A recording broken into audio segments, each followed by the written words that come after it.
بسم الله الرحمن الرحيم. الحمد لله وحده والصلاة والسلام على من لا نبي بعده. أما بعد فأعوذ بالله من الشيطان الرجيم. بسم الله الرحمن الرحيم. قل إن الموت الذي تفرون منه فإنه ملاقيكم ثم تردون إلى عالم الغيب والشهادة فينبئكم بما كنتم تعملون.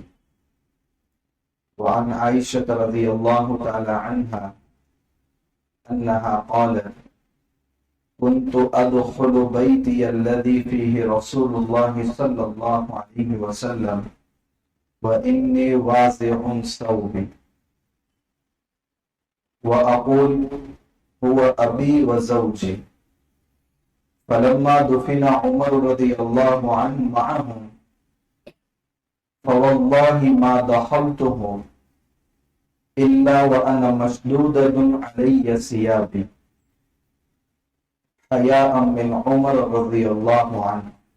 رواه أحمد كذا في المشكاة أو كما قال رسول الله صلى الله عليه وسلم.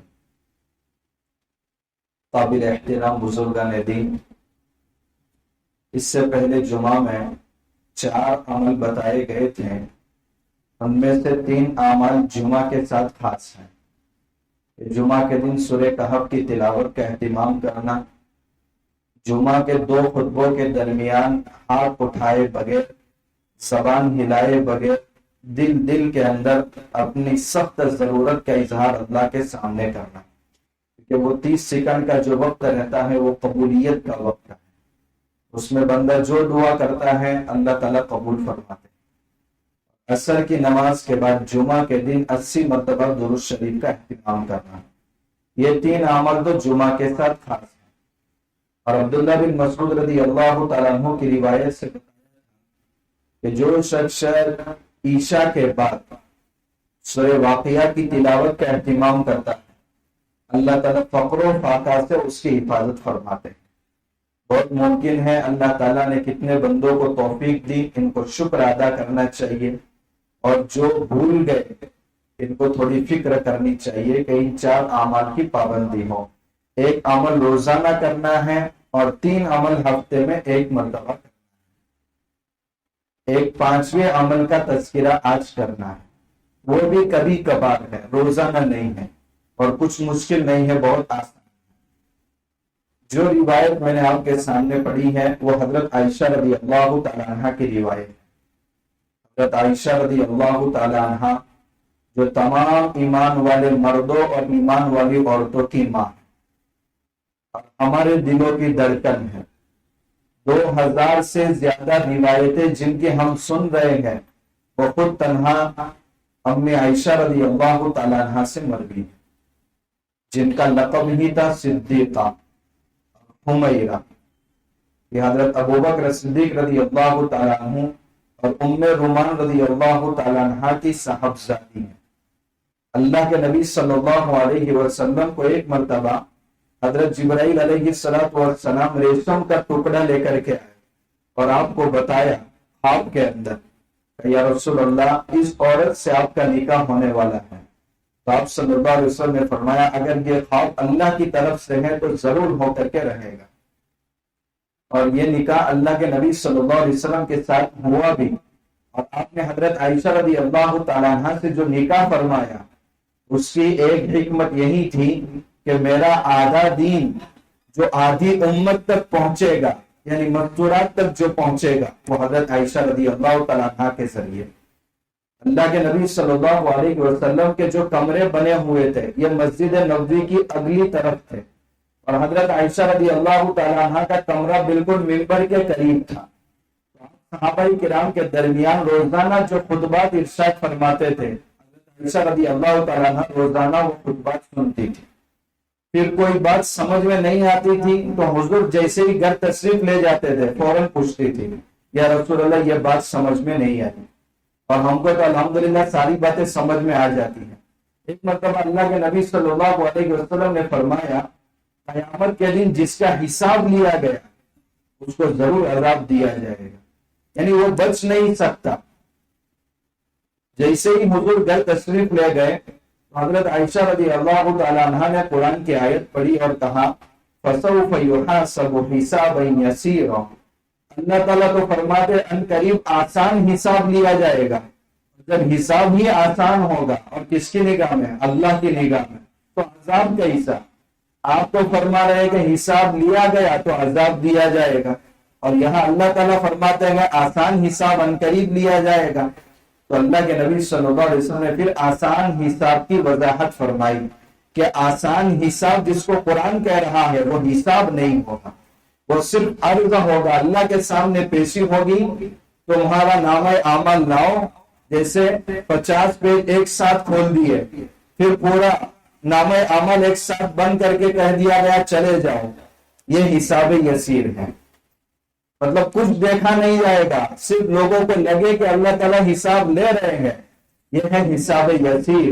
اس لیے بندوں کو دعا کرنی چاہیے اللہم حاسبنا حسابا یسیرا، اے اللہ ہمارا حساب اگر ہو تو حساب یسیر ہو، یعنی آسان حساب ہو، کیونکہ اگر ہم حقیقی معنوں میں حساب دینے لگے تو ہمارا ٹھکانہ پہلے ہی سے متعین ہے۔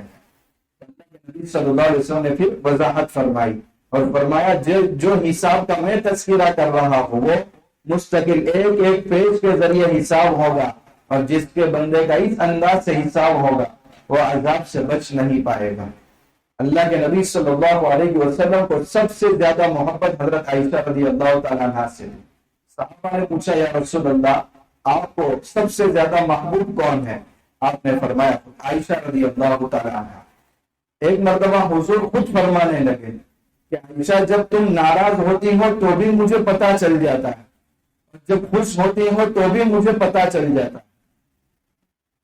تو حضرت عائشہ رضی اللہ تعالیٰ عنہ نے فرمایا رسول اللہ کیسے پتا چل جاتا ہے؟ کہ جس وقت تم خوش ہوتی ہو اور قسم کھانے کی ضرورت پیش آتی ہے تو تمہاری زبان سے یہ الفاظ نکلتے ہیں لا ورب محمد، محمد کے رب کی قسم، اور جب ناراض ہوتی ہو تو تم میرا نام نہیں لیتی، لا ورب ابراہیم، ابراہیم کے رب کی قسم کھاتی ہوں، میں محمد کے رب کی قسم نہیں کھاتی۔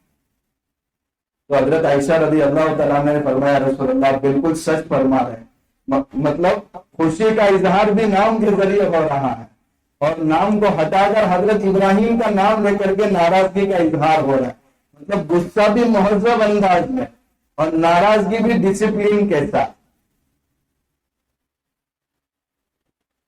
ایک مرتبہ جو روایت میں نے پڑھی ہے یہ تو پہلا لفظی روایت کہ حضرت عائشہ رضی اللہ تعالیٰ عنہا ہے، اگر اسی پر اٹک گئے تو پورا وقت اسی میں گزر جائے گا۔ غزوہ بنو المصطلق جس کا دوسرا نام غزوہ مریسی ہے، اس غزوے میں حضرت عائشہ رضی اللہ تعالیٰ عنہ حضور کے ساتھ اور اپنی بہن حضرت اسماء رضی اللہ تعالیٰ عنہ کا ہاتھ اس سفر میں حضرت عائشہ رضی اللہ تعالیٰ عنہ نے ساتھ میں دیا تھا۔ جب غزوے سے واپسی ہو رہی تھی تو وہ ہاتھ کٹ کر کے زمین پر گر گیا، بعد میں گلے میں جب ہاتھ پہنچا تو پتا چلا کہ میرا ہار گم ہو گیا۔ اللہ کے نبی صلی اللہ علیہ وسلم سے کہا یا رسول اللہ میرا ہار گم ہو گیا۔ اللہ کے نبی صلی اللہ علیہ وسلم نے قافلے کو وہاں روک دیا اور چند حضرات کو حکم دیا کہ اپنی اماں کا ہار گم ہو گیا ہے، اس کو تلاش کیا جائے۔ تلاش کرتے کرتے اتنی تاخیر ہو گئی کہ صبح فجر کا وقت بھی ہو گیا، اور جہاں قیام تھا وہاں پانی کا ایک قطرہ بھی نہیں تھا، یہاں نماز کا وقت ہو گیا، پانی کا ایک قطرہ نہیں ہے۔ لوگ حضرت ابوبکر صدیق رضی اللہ تعالیٰ عنہ کے پاس جا رہے ہیں اور کہا تمہاری بیٹی کی وجہ سے پورا قافلہ پریشان۔ حضرت ابوبکر صدیق رضی اللہ تعالیٰ عنہ کو بھی غصہ آیا، وہ اپنی بیٹی کے پاس گئے۔ اللہ کے نبی صلی اللہ علیہ وسلم رات کا وقت تھا تو حضرت عائشہ رضی اللہ تعالیٰ عنہ کے دامن میں آرام فرما رہے تھے، لیکن چونکہ غصہ بہت زیادہ تھا حضرت ابوبکر صدیق رضی اللہ تعالیٰ عنہ کو، تو پیٹھ پر اس انداز سے چوکا دیا جیسے غصے کے انداز سے چٹکی لیتے ہیں، لیکن حضور کی نیند خراب نہ ہو۔ لیکن حضرت عائشہ رضی اللہ تعالیٰ عنہ نے اپنے بدن پر قابو کیا اور بالکل حرکت نہیں ہونے دی۔ یہاں نماز کا وقت ہو گیا ہے اور سب صحابہ پریشان ہیں، یہاں آسمان سے آیت اتر رہی ہے فلم تجدوا ماء فتیمموا صعیدا طیبا، اگر کسی ایسے علاقے میں تم پہنچ جاؤ جہاں پانی کا انتظام نہیں ہے تو پاک مٹی سے تیمم کر کے نماز ادا کر۔ یہاں کس کی برکت کا ظہور ہو رہا ہے؟ حضرت عائشہ رضی اللہ تعالی عنہ کی برکت کا ظہور ہو رہا ہے۔ پھر جب وہاں سے چلے اور اونٹ کو اٹھایا تو ہار اسی اونٹ کے نیچے گرا ہوا تھا۔ یہی بدل میں بچہ اور شہر میں ڈنڈورا بھی تو ہے۔ ایسی کہانی کبھی دیکھنے کو ملتی ہے، لیکن یہ اللہ کی حکمت تھی کہ قافلے کو رکایا اور آسانی کا ایک حکم نازل کرنا تھا، وہ بھی کس کی برکت سے؟ حضرت عائشہ رضی اللہ تعالی عنہ کی برکت سے۔ اور اسی غزوے سے واپسی کے وقت جو عبداللہ بن ابی بن سلول رئیس المنافقین، جس نے حضرت عائشہ رضی اللہ تعالی عنہ پر تہمت لگائی تھی، اس کا تو وہ انجام کیا ہوا تاریخ نے دیکھ لیا۔ لیکن حضرت عائشہ رضی اللہ تعالی عنہ پر وہ جو تہمت لگی ہے، جس کی براعت میں اللہ تعالیٰ نے سورہ نور کی 10 مکمل آیتیں اتاری ہیں، اور وہ آیتیں قیامت کے بعد تک باقی رہے گی، اور یہ شرف حضرت عائشہ رضی اللہ تعالی عنہ کو ہی حاصل ہے۔ کیا روایت ہے حضرت عائشہ رضی اللہ تعالی عنہ کی؟ اصل وہ بات ہے، اور یہی ہمارا 5واں عمل ہے اور اس کا اہتمام کرنا ہے۔ حضرت عائشہ رضی اللہ تعالی عنہ فرماتی ہیں ان کو وہ خصوصیت حاصل تھی، ازواج مطہرات کے 9 کمرے بنے ہوئے تھے، مگر اللہ کے نبی صلی اللہ علیہ وسلم کا مدفن جس زوجہ محترمہ کے کمرے میں بنا ہے وہ حضرت عائشہ رضی اللہ تعالی عنہ کا کمرہ ہے۔ وصال کے وقت اختلاف ضرور ہوا کہ حضور کو کہاں دفن کیا جائے۔ کسی نے کہا مکہ میں جو آپ کا اصلی وطن ہے، کسی نے کہا مدینہ میں، کسی نے کہا مسجد اقصی میں جہاں کتنے انبیاء کی قبریں بنی ہوئی ہیں۔ لیکن حضرت ابوبکر صدیق رضی اللہ تعالی عنہ نے ایک حدیث جو حضور سے سنی تھی وہ فرمائی کہ جہاں نبی کی آخری وقت گزرتا ہے اور جہاں روح قبضہ ہوتی ہے، نبی کی قبر بھی وہاں بنتی ہے، اور یہ صرف نبی کے ساتھ خاص ہے، کسی اور کے ساتھ خاص نہیں ہے۔ کوئی اگر یہ کہے کہ میری قبر میرے گھر کے آنگن میں بنائی جائے یا مسجد کے حصے میں بنائی جائے یا مدرسے کے حصے میں بنائی جائے، ان کو تو عام قبرستان میں ہی دفن کیا جائے گا۔ تو اللہ کے نبی صلی اللہ علیہ وسلم کا جب وصال ہونے لگا اور اللہ کے نبی صلی اللہ علیہ وسلم کی جب قبر مبارک تیار ہوئی تو حضرت عائشہ رضی اللہ تعالی عنہ کا قیام بھی اسی کمرے میں تھا۔ فرماتی ہیں میں بے تکلف اسی کمرے کے اندر پھرتی تھی، سر پر اوڑھنی نہیں، خاص حجاب کا اہتمام نہیں۔ کیوں؟ یہ تو میرے شوہر تھے جو زمین کے اوپر کے حصے میں میرے ساتھ زندگی گزار رہے تھے، اسی زمین کے اندر کے حصے میں زندگی گزار رہے ہیں، تو میرے لیے تو کیا حرج ہے۔ آپ کے وصال کے 2 سال کے بعد حضرت ابوبکر صدیق رضی اللہ تعالی عنہ کی بھی وفات ہو، ان کو بھی اللہ کے نبی صلی اللہ علیہ وسلم کے جوار میں لٹایا گیا۔ حضرت عائشہ رضی اللہ تعالی عنہ فرماتی ہیں میں اسی کمرے میں داخل ہوتی تھی، پھر بھی خاص نہ حجاب کا اہتمام ہوتا تھا نہ بال چھپانے کا اہتمام ہوتا تھا۔ وہ فرماتی تھی وہ زوجی و ابی، ایک میرے شوہر ہے اور ایک میرے والد ہے، کیا حرج ہے، مجھے اس کا کوئی خاص اہتمام کرنے کی ضرورت نہیں ہے۔ حضرت ابوبکر صدیق رضی اللہ تعالیٰ عنہ کی وصال کے 10 سال کے بعد حضرت عمر بن خطاب رضی اللہ تعالیٰ عنہ کا جب انتقال ہونے لگا، فجر کی نماز میں ابو لولو مجوسی نے جو آپ کو پیٹ پر برچھا مارا تھا، جس کی وجہ سے بہت زیادہ خون بہنے لگا، صحابہ کرام آپ کو نبیذ اور دودھ پلا رہے مگر وہی سوراخ سے نکل جاتا تھا اور آپ اپنی زندگی سے مایوس ہو گئے، تو اپنے بیٹے حضرت عبداللہ بن عمر رضی اللہ تعالیٰ عنہ کو بلائے اور بلا کر کے کہا کہ تم جاؤ اور اماں سے درخواست کرو، اور یہ مت کہنا کہ امیر المؤمنین کہہ رہے ہیں، بلکہ یہ کہنا کہ عمر بن خطاب کہہ رہے ہیں، کیونکہ میں اس وقت تک مومنین کا امیر تھا مگر اب میرا آخری وقت آ چکا ہے۔ ولادت سے پہلے ہر ایک کی ایک حالت ہوتی ہے، موت کے بعد بھی ہر ایک کی ایک ہی حالت ہونے والی ہے، اس لیے امیر المؤمنین کا لفظ استعمال مت کرنا، اور جا کر کے اجازت لینا کہ میں نے اپنے 2 بزرگ ساتھیوں کے ساتھ پوری زندگی گزاری ہے، میں چاہتا ہوں کہ جب سو تو ان کے جوار میں ہی سو، اور قیامت کے دن جب اٹھایا جاؤ تو انہی دوستوں کی رفاقت کے ساتھ میں میدان محشر میں اللہ کی بارگاہ میں اٹھایا جاؤ۔ اگر اجازت مل جاتی ہے تو مجھے اسی جگہ دفن کرنا، اور اگر اجازت نہیں ملتی ہے تو مسلمانوں کے عام قبرستان کے اندر مجھے دفن کرنا۔ حضرت عبداللہ بن عمر رضی اللہ تعالیٰ عنہ گھر سے روانہ ہوئے، ابا کو بیٹے کے جواب کا انتظار ہے، جا کر کے دستک دی اور کہا عمر بن خطاب آپ سے اجازت لے رہے ہیں۔ حضرت عائشہ رضی اللہ تعالیٰ عنہ نے فرمایا یہ جگہ تو میں نے اپنے لیے ریزرو کر رکھی ہے، مگر حضرت عمر بن خطاب رضی اللہ تعالیٰ عنہ بہت بڑے آدمی ہیں، میں ان کو اپنی ذات پر ترجیح دیتی ہوں اور وہ جگہ میں ان کے لیے خاص کرتی ہوں۔ جب عبداللہ بن عمر رضی اللہ تعالیٰ عنہ گھر پر آئے اور یہ خوشخبری سنائی، حضرت عمر رضی اللہ تعالیٰ عنہ بہت خوش ہوئے، لیکن آخر میں ایک وصیت کی کہ جب میرا انتقال ہو جائے تو میرے جنازے کو مسجد نبوی کے اندر رکھنا اور پھر ایک بار امی سے پھر اجازت لینا، کہیں ایسا نہ ہو کہ میری جیتے جی میرے روب کی وجہ سے انہوں نے اجازت دے دی ہو، لیکن میرے مرنے کے بعد تو کوئی روب نہیں رہے گا کسی پر۔ اگر پھر اجازت ملتی ہے رضامندی کے ساتھ تو مجھے وہاں دفن کرنا، ورنہ مسلمانوں کے عام قبرستان میں دفن کر لینا۔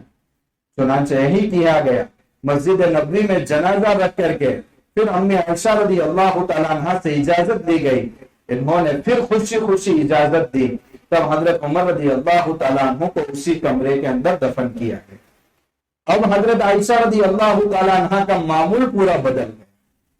اب فرماتی ہے پہلے تو میں بالکل حجاب کا اہتمام کیے بغیر، اگر سر کے کل بال کھلے ہوئے ہیں اس کے احتیاط کے بغیر میں اسی کمرے میں چلی جاتی تھی، لیکن اب مجھے حضرت عمر رضی اللہ تعالیٰ عنہ سے شرم محسوس ہوتی ہے، اس لیے میں خاص پردے کا اور حجاب کا اہتمام کر کے اس کمرے کے اندر داخل ہوتی تھی۔ حضرت عمر رضی اللہ تعالیٰ عنہ بہت بڑے آدمی ہیں، مگر رشتے میں مجھ سے تو محرم نہیں لگتے۔ اس سے کتنی باتوں کا علم ہوتا ہے۔ سب سے پہلی بات، ھذا اوضح دلیل، یہ سب سے واضح دلیل ہے کہ قبر میں اللہ تعالیٰ ہر ایک کو برزخی حیات عطا فرماتے ہیں، جس سے جنت کی نعمتوں کا بھی احساس ہوتا ہے اور جہنم کے عذاب کا بھی احساس ہوتا ہے۔ ورنہ اگر حضرت عمر رضی اللہ تعالیٰ عنہ اگر اپنے قبر میں زندہ نہیں ہے تو شرم محسوس کرنے کی کیا ضرورت ہے؟ تو یہ سب سے واضح دلیل ہے۔ دوسری بات، حضرت عائشہ رضی اللہ تعالیٰ عنہ سب سے زیادہ علم رکھنے والی نیک پارسا خاتون، لیکن زندگی میں کتنا احتیاط ہے، اس سے ہم اندازہ لگائے کہ ہمیں کتنا احتیاط کرنا چاہیے۔ یا حضرت عمر رضی اللہ تعالیٰ عنہ اجازت لے رہے ہیں تو کتنی احتیاط کے ساتھ ہم لوگوں کی چیزیں استعمال کر لیتے ہیں، مگر کسی قسم کی کوئی اجازت اور کوئی پرمیشن نہیں ہوتی۔